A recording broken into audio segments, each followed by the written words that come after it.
Let's get hard. Let's get hard.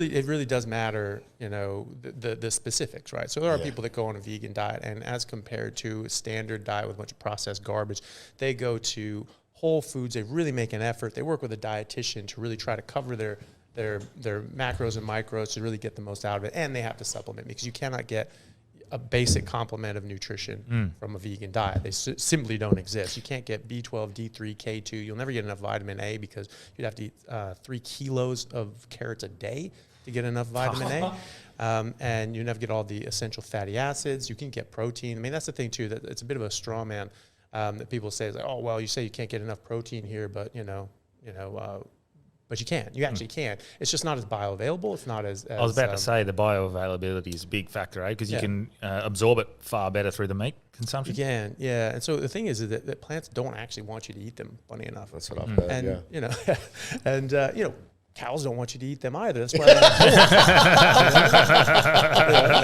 don't think anything wants you to eat them, apart from my ex-girlfriend. Yeah.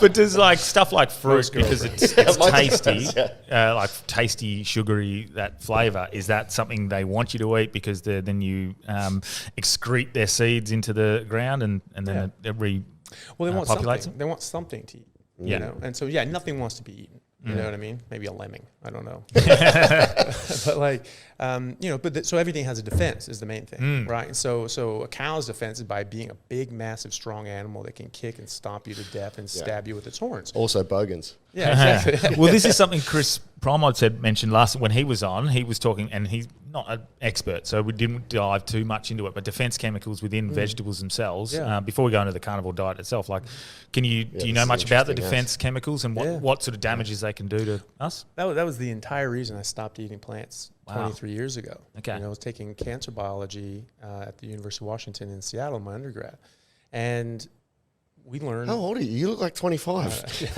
Like 23 years ago. And 23 years. Wow. Yeah. Okay. I just turned 43. Wow. I'm fucking turning carnivore today. Fuck. Yeah. Okay. So Yeah. So when I was doing my undergrad, took cancer biology, and I I'd already studied botany. I'd already studied biology. Literally in 7th grade, I learned that plants and animals are in an evolutionary arms race. Plants becoming more and more poisonous, so less and less animals can eat them, so they can survive and thrive. And then animals becoming more and more adapted to specific poisons in specific plants, so they can break those poisons down safely and detoxify them and get the nutrients out of it as well, so they can survive and thrive. And that's their evolutionary niche. This is why even animals that exclusively eat plants, they eat very specific plants. Yeah. Right? And so like a koala eats eucalyptus. Like nothing else eats eucalyptus. Right? Yeah. But a koala doesn't eat anything else. Yeah. Because it has the defenses for eucalyptus. It does not have the defenses for spinach and broccoli. It can't eat those things. Yeah. And so, that's how that works. And so if your species hasn't evolved to eat a specific plant, that plant is bad for you to varying degrees. We have some defenses, but we don't have perfect defenses. And the other way that plants defend themselves is by making those nutrients not bioavailable. They're bound up in different chemical bonds that we don't have the enzymes to break apart and split out and take out, right? And so, there's tons of iron in spinach. You can't get it, maybe you'll get a bit of it, but you're not getting much of it. And that was I just had all my bloods taken prior to finishing vegetarian for 5 years. And that was the one factor. Everything else was really good because I was vegetarian, not vegan.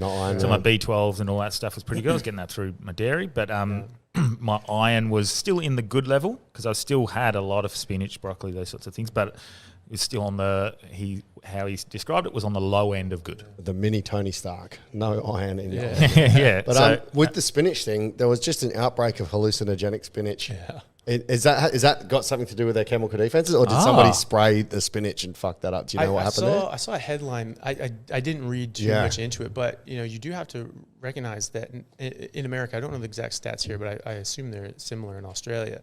In America, 98.5% of food poisoning cases are through produce. Wow. Yeah, because of insecticides? No, because well, look, you're out in the middle of a field that's 6 miles long, and you're just picking this stuff, and you're getting paid by the weight that you're picking this stuff. Yeah. You got to relieve yourself. You're not walking 3 miles back. You know, and so you're just true. defecating, urinating there. I used to work in a nursery, and it's definitely true.